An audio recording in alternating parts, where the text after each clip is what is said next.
अस्सलाम वालेकुम dear all students, hope you all are doing well.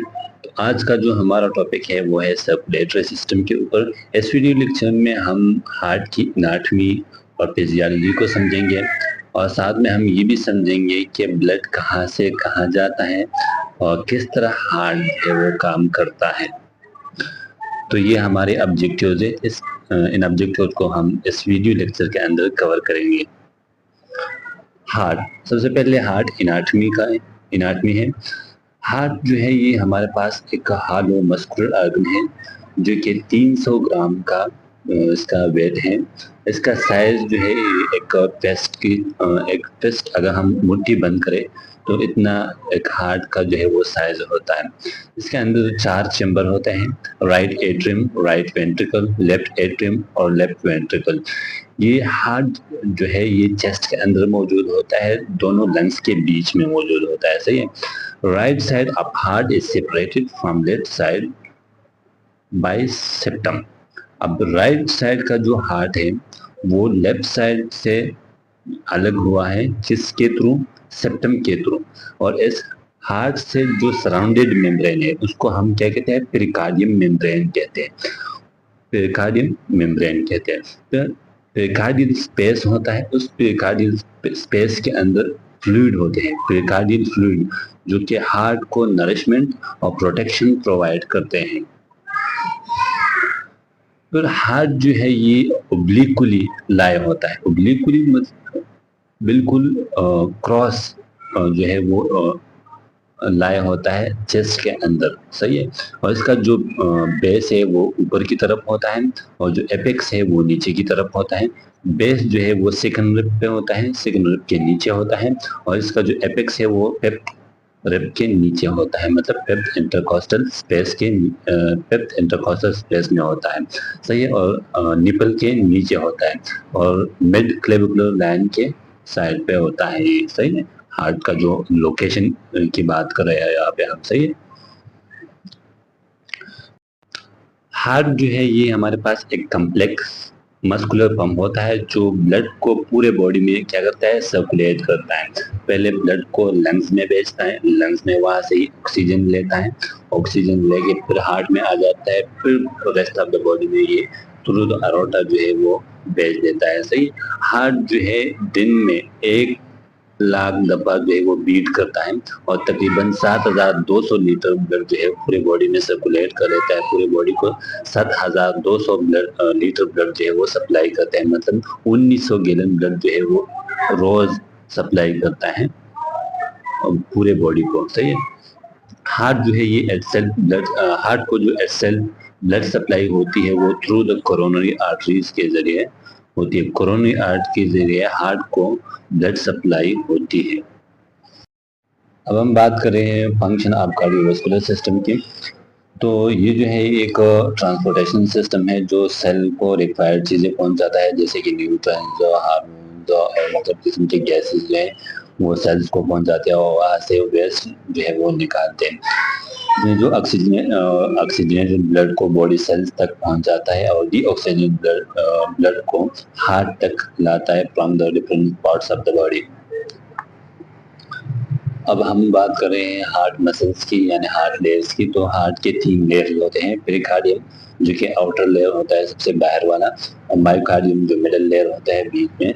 सही है। और एंडोकार्डियम जो सबसे इनर लेयर होता है। पेरिकार्डियम जो है वो इसके 2 हिस्से होते हैं, पैराइटल और वेंट्रिकल, इसके 2 हिस्से होते हैं। सही। मैं आपको आगे दिखाऊंगा पिक्चर में आपको। ये देखिए आपको नज़र आ रहा होगा जो पेरिकार्डियम लेयर है। अगर मैं आपको दिखा दूं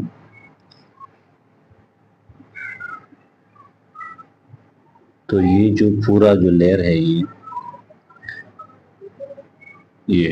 ये हमारे पास क्या है? ये एक पेरिकार्डियम लेयर है। अब इसमें जो ये वाला हिस्सा है, ये वाला, सही है, जो ये वाला हिस्सा है इसको हम क्या कहते हैं? पैराइटल पेरिकार्डियम कहते हैं। और जो अंदर वाला हिस्सा होता है, ये अंदर वाला हिस्सा, इसको वेंट्रिकल पेरिकार्डियम कहते हैं। और इसके अंदर जो खाली स्पेस नजर आपको आ रहा है, जिसको पेरिकार्डियल स्पेस कहा जाता है। इसके अंदर एक खास किस्म का फ्लूइड होता है जिसको पेरिकार्डियल फ्लूइड कहा जाता है, जो कि हार्ट को नरिशमेंट प्रोवाइड करती है और हार्ट के जो मसल है उसको फ्रैक्शन से बचाता है। सही, मेनली उसका काम जो है वो हार्ट के मसल को फ्रैक्शन से बचाना। सही है, उस फ्लूइड का काम यही होता है। सही, पेरिकार्डियल फ्लूइड कहलाता है उसको। सही है।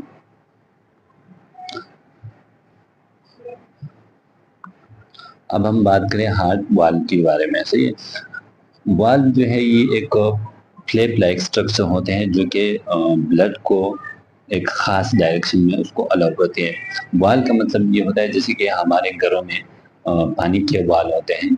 सही है, वो पानी के वॉल क्या करते हैं कि आप उसको एक तरफ खोलोगे तो पानी एक ही डायरेक्शन में जाता है। सही, अगर दूसरी तरफ को खोलोगे तो पानी पानी जो है वो दूसरी तरफ चला जाता है। सही, मतलब ये हुआ कि ऐसा स्ट्रक्चर, ऐसा चीज जो कि फ्लूइड को एक खास डायरेक्शन में लेके जाता है, उसको हम क्या कहते हैं, वॉल कहते हैं। सही है, ये वॉल जो है हार्ट के अंदर दो किस्म के वॉल होते हैं। सही है, एक जो है वो एट्रियो वेंट्रिकुलर वॉल होता है, एक जो है वो सेमिलुनर वॉल होता है। सही, आर्टरी वेंट्रिकुलर वॉल जो है तो वो डिवाइड होते हैं दो में, बाइकस्पेड और ट्राइकस्पेड। बाइकस्पेड को हम मेट्रोड वॉल भी कहते हैं, जो कि लेफ्ट एट्रियम और लेफ्ट वेंट्रिकल के बीच में वाक़या होता है, जो कि ट्राइकस्पेड वॉल जो है वो राइट एट्रियम और राइट वेंट्रिकल के बीच में वाक़या होता है। सही, फिर सेमिलुनर वॉल होता है। सेमिलुनर वॉल जो है ये हमारे पास लेफ्ट वेंट्रिकल में वाक़या होता है, जो कि एरोटा को ब्लड अलाउ करता है, और पल्मोनरी वॉल जो है ये राइट वेंट्रिकल में होता है, जो कि पल्मोनरी आर्टरी को ब्लड अलाउ करता है। सही, atrio ventricular wall. Atrio ventricular wall का काम ये है कि राइट एट्रियम को राइट वेंट्रिकल के साथ क्या करता है, कनेक्ट करते हैं। मतलब ये है कि ये एट्रियम और वेंट्रिकल के बीच में एक कनेक्शन बनाता है। सही है, एट्रियम और वेंट्रिकल के बीच में ये क्या बनाता है, कनेक्शन बनाता है। ये दो होते हैं, एक ट्राइकस्पेड होते हैं, एक बाइकस्पेड होता है। सही, ट्राइकस्पेड जो है ये हमारे पास राइट साइड पे होता है, और जो बाइकस्पेड है वो लेफ्ट साइड पे होता है। सही है, और यहाँ पे एक मसल होते हैं जिसको हम पेपिलरी मसल्स कहते हैं। Papillary muscles, chordae tendineae. सही है, एक मसल होते हैं यहाँ पे जो कि वेल को स्विंग होने से बचाता है। ये आप देख सकते हैं, ये वेल्स हैं। सही है, जो कि आर्टरी वेंट्रिकुलर वेल्स हैं। यहाँ आपको मैं अगर दिखा दूँ एक स्ट्रक्चर के अंदर, तो ये देखिए, ये आपको नजर आ रहा होगा। ये हमारे पास क्या है, ट्राइकस्पेड वॉल्व है, देख लें। सही, और ये जो है बाइकस्पेड वॉल्व है, ये वाला। सही है, अब सिमिलुनर वॉल्व क्या है। सिमिलुनर वॉल्व हमने बात की कि इसके दो टाइप्स हैं, एरोटिक वॉल्व और पल्मोनरी वॉल्व। से सिमिलुनर वॉल्व जो है ये, इसका जो शेप है हाफ मून लाइक, इसका जो शेप है हाफ मून की तरह है, इसलिए इसको सिमिलुनर वॉल्व कहा जाता है। सही, इसमें दो वाल्व होते हैं, एक एरोटिक वाल्व होते हैं, एक पल्मोनरी वाल्व होते हैं। एरोटिक वाल्व जो है ये लोकेटेड होता है लेफ्ट वेंट्रिकल में, जो कि अरोटा को ब्लड अलाउ करता है। पल्मोनरी वाल्व जो है ये राइट वेंट्रिकल में लोकेटेड होता है, जो कि पल्मोनरी आर्टरी को ब्लड अलाउ करता है। सही है, यहाँ पे देख लें, यहाँ पे अच्छा खासा नज़र आ रहा है। सही है, मैं आपको दिखा दूँ तो ये हमारे पास जो नज़र आ रहा है ये वाला। सही, ये हमारे पास क्या है, ट्राइकस्पेड वॉल्व है। सही, और यहाँ पे ये जो नज़र आ रहा है ये हमारे पास क्या है, ये वाला, ये मेट्रल वाल है, जो कि बाइकस्पेड कहलाता है। सही है, और ये वाला जो है,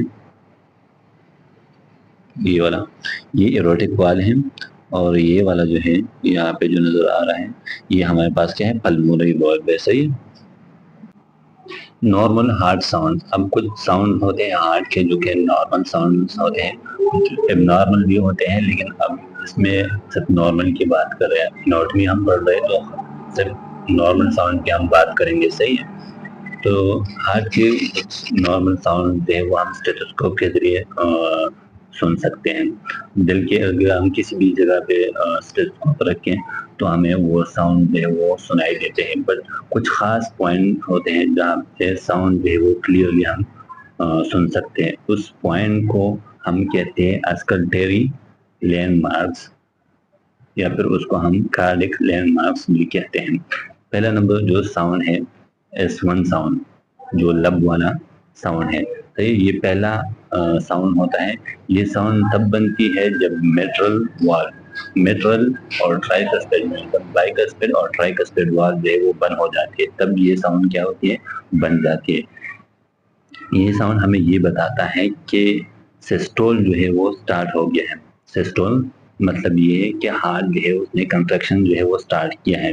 ये साउंड हमें एपिकल एरिया में अच्छी तरीके से सुनाई देता है। एपिकल एरिया का जो है वो बॉडी के लेफ्ट साइड में, जो कि क्लेविकल के बीच में फिफ्थ इंटरकोस्टल स्पेस जो है, उसी एरिया में हमें ये साउंड जो है वो बेहतर सुनाई देती है। इसमें दोनों वाल जो है एक साथ बंद होती है, मतलब बाइकस्पिड और ट्राइकस्पिड वाल जो है ये दोनों एक साथ बंद होती है, इसलिए एक ही साउंड प्रोड्यूस होती है और उसे हम लब का साउंड जो है वो देते हैं। दूसरा जो साउंड है उसको S2 साउंड कहते हैं, जो कि डब होता है। ये साउंड तब बनता है जब एरोटिक और पल्मोनरी वाल जो है वो बंद हो जाती है, तब ये साउंड क्या हो जाती है, बन जाती है। ये साउंड बेस एरिया में अच्छी तरीके से क्या होती है, सुनाई दी जाती है। हार्ट के बेस एरिया में जो है वो बिल्कुल क्लियरली सुनाई दी जाती है। कार्डिक लैंडमार्क्स वो एरिया जहाँ से हम कार्डिक साउंड जो है वो क्लियरली सुन सकते हैं, उसको हम क्या कहते हैं, कार्डिक लैंडमार्क्स कहते हैं। सही। उसके मुख्तलिफ एरिया होते हैं, जैसे कि पहले नंबर पे एरोटिक एरिया जो है ये सेकंड इंटरकोस्टल स्पेस पे होता है और राइट स्टर्नल बॉर्डर पे होता है। सही है। ये एरिया आपने याद रखना है जहाँ से आपने कार्डिक साउंड जो है वो क्लियरली सुन सकते हैं, या इन एरिया से आप साउंड जो है वो बिल्कुल क्लियरली सुन सकते हैं थ्रू द स्टेथोस्कोप। सही है।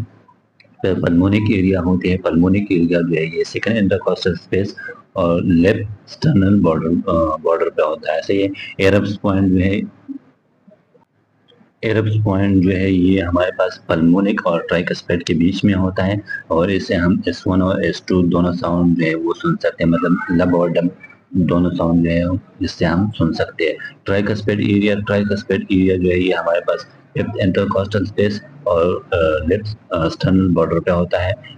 मेट्रल एरिया मतलब बाइकस्पिड जो एरिया है वहाँ से जो हम साउंड सुनते हैं वो कौन सा एरिया है, वो फिफ्थ इंटरकोस्टल स्पेस और मिड क्लेविकुलर लाइन जो है वो वाला एरिया है। इसके लिए एक निमोनिक याद रखना चाहिए आप लोगों को, जो कि बिल्कुल इजी है। Always spoon early to mother, ये निमोनिक आप याद रखें तो ये जो एरिया है ये आप बिल्कुल याद रख सकते हैं। तो ये ऑलवेज एरोटिक पून pulmonic area early Erb's point to tricuspid area mother mitral area. सही है। ये आप यहाँ से बिल्कुल आसानी के साथ जो है वो बिल्कुल याद कर सकते हैं। सही है।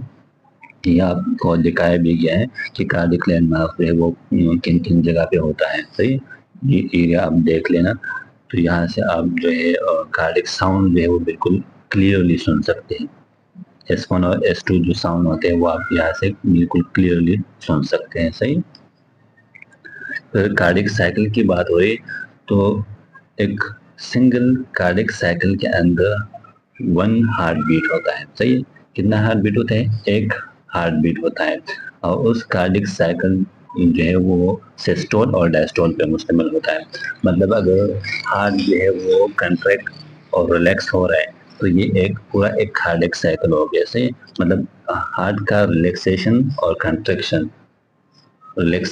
कंट्रैक्शन ये एक कार्डिक साइकिल हो गया। मतलब हार्ट जो है वो एक बीट कर रहा है तो ये पूरा एक कार्डिक साइकिल हो गया। सही है। Pressure and volume changes during cardiac cycle. अब हर एक कार्डिक साइकिल में एट्रिया और वेंट्रिकल जो है वो अल्टरनेटली कंट्रैक्ट और रिलैक्स हो रहे हैं। मतलब ये हुआ कि अगर एट्रिया जो है वो कंट्रैक्ट हो रहा है तो वेंट्रिकल रिलैक्स होगा, अगर वेंट्रिकल जो है वो कंट्रैक्ट हो रहा है तो एट्रिया जो है वो रिलैक्स होगा। एक दूसरे के ये उल्टा काम करेंगे, सही है। अगर ये एक दूसरे के उल्टा काम करेंगे तो जो ब्लड है वो हाई प्रेशर एरिया से या हाई वॉल्यूम एरिया से कहा जाएगा लोअर प्रेशर एरिया में जाएगा, लोअर वॉल्यूम एरिया में जाएगा, सही है। हार्ट रेट जो है वो नॉर्मली हमारे पास कितना है, 75 बीट्स पर मिनट होता है, सही है। और एक कार्डिक साइकिल का जो टाइम है वो हमारे पास कितना है, 0.8 सेकंड। मतलब 0.8 सेकंड के अंदर एक पूरा कार्डिक साइकिल जो है वो कंप्लीट होता है, सही है। मतलब एक दफा हार्ट जो है वो कंट्रैक्ट और रिलैक्स करता है, सही है।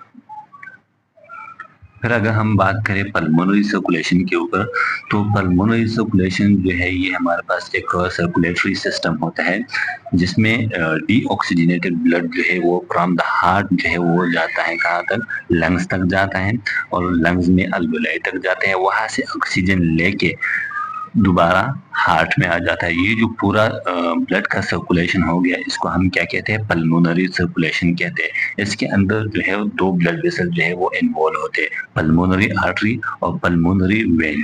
पल्मोनरी आर्टरी जो है ये हार्ट से लंग्स तक जाती है जो कि डीऑक्सीजनेटेड ब्लड लेके जाती है, और पल्मोनरी वेन जो है ये लंग से हार्ट तक जाती है जो कि ऑक्सीजनेटेड ब्लड लेके जाती है हार्ट तक, सही है।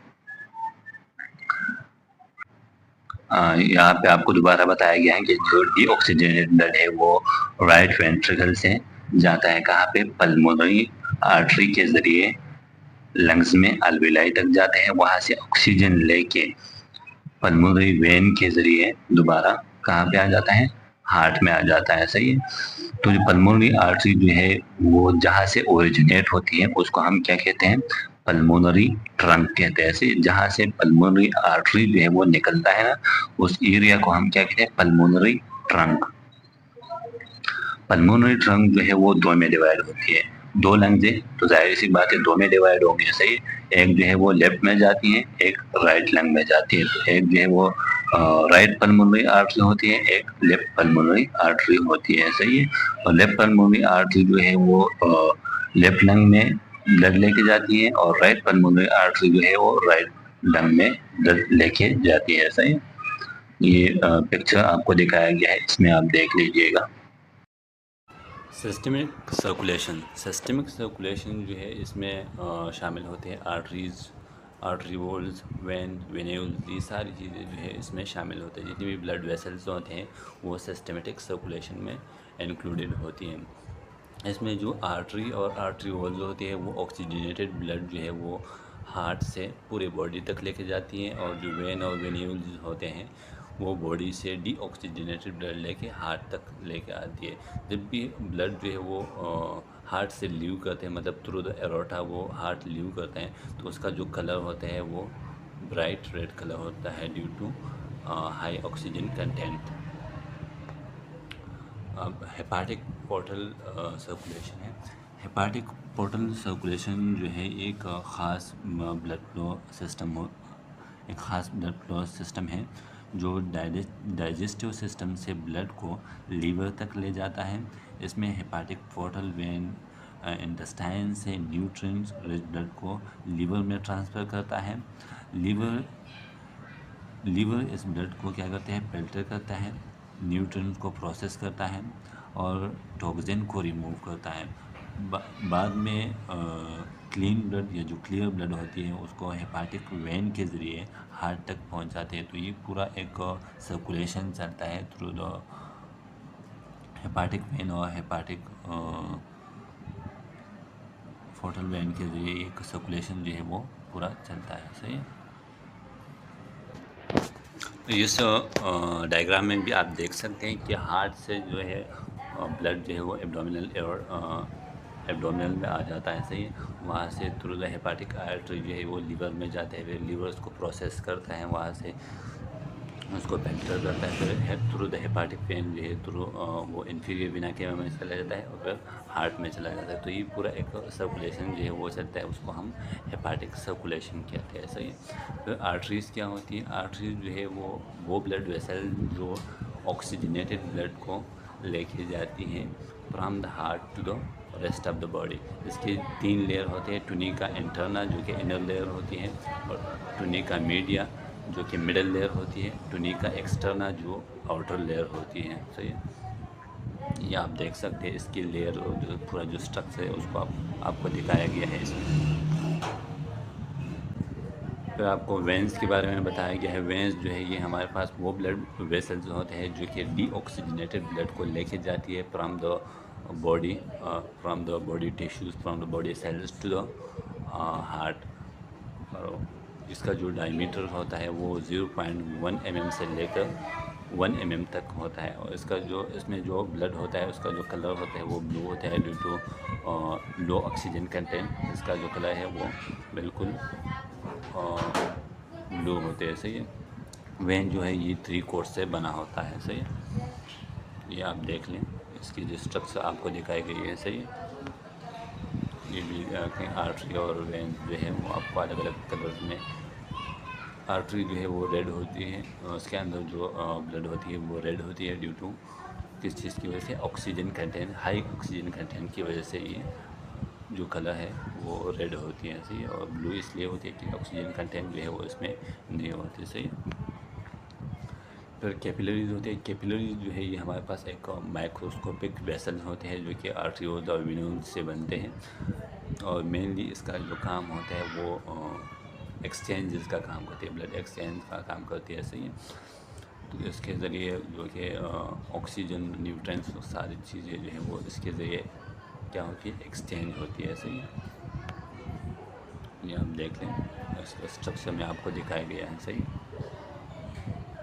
फिर हमारे पास आता है cardiac output CO, the volume of blood eject from the left ventricle and और right ventricle into aorta pulmonary trunk each minute. Cardiac output equal to stroke volume. 1 minute के अंदर हमारा हार्ट जितना भी ब्लड जो है वो इजैकुलेट करता है, मतलब निकालता है, उसको हम क्या कहते हैं? कार्डिक आउटपुट कहते हैं। सही है। The volume of blood ejected by the ventricle during contraction multiplied by the heart rate, number of heart beat per minute. अब अगर हम कार्डिक आउटपुट को मालूम करते हैं तो सबसे पहले हमने क्या करना है? जो हमारा स्ट्रोक वॉल्यूम है उसको मल्टीप्लाई करना है किसके साथ? हार्ट रेट के साथ। तो हमारे पास क्या आ जाएगा? कार्डिक आउटपुट जो है वो निकल जाएगा। Regulation of stroke volume. Stroke volume को रेगुलेट करने के लिए मेन जो है 3 फैक्टर होते हैं। सही है। एक जो है वो प्रीलोड होते हैं, दूसरा नंबर पे कंट्रैक्टिलिटी होती है, तीसरे नंबर पे आफ्टर लोड होता है। प्रीलोड क्या होता है? प्रीलोड मतलब हार्ट मसल कितना स्ट्रेच होता है कंट्रैक्शन से पहले। मतलब ये है कि प्रीलोड में हम मसल की स्ट्रेचनेस को देखते हैं कि कंट्रैक्शन से पहले मसल जो है वो कितने स्ट्रेच हुए हैं। जितना ज़्यादा ब्लड आएगा उतना ज़्यादा मसल जो है ज़्यादा स्ट्रेच होगा और कंट्रैक्शन भी उतना ज़्यादा स्ट्रॉन्ग होगा। सही है। कंट्रैक्टिलिटी क्या है? कंट्रैक्टिलिटी का मतलब हार्ट मसल जो है वो कितनी स्ट्रॉन्ग कंट्रैक्शन करवाता है। सही है। इसको हम क्या कहते हैं? कंट्रैक्टिलिटी कहते हैं। आफ्टर लोड क्या है? आफ्टर लोड जब वेंट्रिकल ब्लड पंप करती है तो इन्हें आर्टरी की प्रेशर के ख़िलाफ़ क्या करती है? ब्लड को पुश करती है। जब वेंट्रिकल जो है वो ब्लड को पंप करती है तो इन्हें आर्टरीज़ की प्रेशर के ख़िलाफ़ क्या करती है? उसको पुश करती है। आफ्टर लोड जो है वही प्रेशर होता है जो कि वेंट्रिकल को बीट करना होता है ताकि ब्लड जो है वो बाहर निकल सके।